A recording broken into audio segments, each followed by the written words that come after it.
pleased to say for you back again for another deck review. It's the New World. It's a whole new world. Okay, I'll stop seeing now. Or is it a brand new world? I don't. The front of the box says the New World, and you got this. It's like a compass element. Playing cards. You see a couple of figures. That's Christopher Columbus, and it is also, I believe, Americo Vespucci. Has to be, because that's what it's all about. The New World. Nice foil details. It is by Pierre Huter on Kickstarter. It's his 5th deck. I have one other one from him in my collection, which is a Kelly Gang deck. He's done all sorts of historical type theme decks, so it's pretty cool.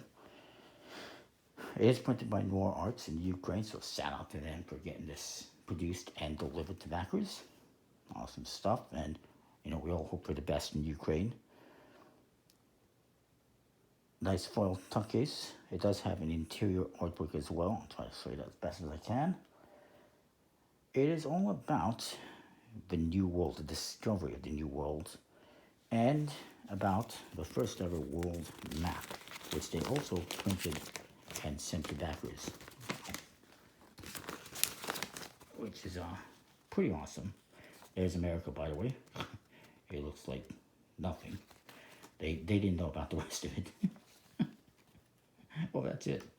It's a few hundred meters. And the back has a weathered look to it, so awesome stuff. I like it. I always wanted to. I mean, I'm a fan of maps, so having something like this, even though it's pretty small, is pretty cool. And that's what it's all about, and about the fact that America could have been called Columbia back then. It could have been the United States of Columbia right now. Unfortunately, for Christopher Columbus, Americo Vespucci beat him to naming it on the map, and so we have America. Joy. And of course, that map is the Universalis Cosmographica, which was created in 1507 by a guy whose name I forget, but he's on one of the cards, so we'll see him momentarily. It commemorates that age of exploration and the first world map. The artwork is by Eric Siswanto. And yeah, it's pretty cool. So the tuck case looks like that. It has those 2 figures on the front. Nice foil. Says playing cards on one side with a couple of pips. A couple more pips on the other side and playing cards. Top says limited edition. The bottom, some artwork developed by LS Siva Party Limited, I guess, in Australia. And of course printed by Noir Arts. The back, it says Universalis Cosmographia. A nice foil again, and playing cards with a nice sip. And then nothing on the flap here or here, but the inside, I can't really fully show you everything, but it has nice artwork with the same figures, and the map is in there as well. I don't like when they do this to the inside of the tuck case, because how are you really supposed to fully appreciate that? Like, it's, in my opinion, it's a lot of extra expense and effort to design this. Maybe not that much, but it is. And you can never really appreciate it that much fully. Anyways, there is a nice card here, an informational card. It says the New World playing cards. Pays homage to the explorers who pushed out from the confines of the old world in search of knowledge and riches in unknown lands, and brought slavery and other crap with them along the way. These daring explorers ventured where no European men had gone before, at the places that did not exist on maps of the known world. They were not just swashbuckling adventurers, they were the avant-garde of modernity, with all the good and bad that entailed. Yeah, emphasis on the bad.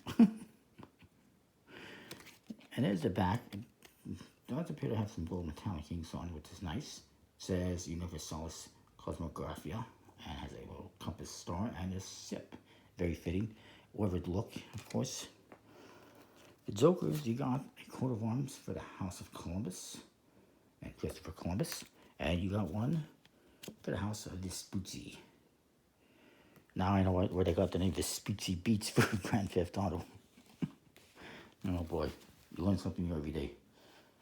That has to be it, right? So this page is Americo Vespucci. And the Ace of Hearts, we have Martin Walsimiller, who is the guy who designed that map, the first world map, so that's pretty cool. Then you got Ferdinand Magellan, who was the first to circumnavigate the globe. Also, I believe Portuguese, I think, if I'm correct. So that's pretty cool. He beat you all to it. And then, of course, Christopher Columbus. Very nice artwork. You get to the court card, it's a nice style that's there. Alasiva, it's kind of based court cards, a re-rendering of their standard court cards that they've used in other decks, I guess. Oh, and as it says, it's a re-rendering of standard Alasiva courts, whatever Alasiva courts are. I figured I'd mention. They were nice artwork, featuring peoples of that time period. Very cool. Thumbs up.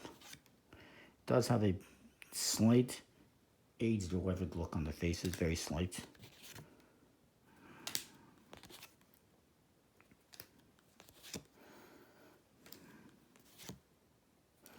And the number cards are fairly straightforward.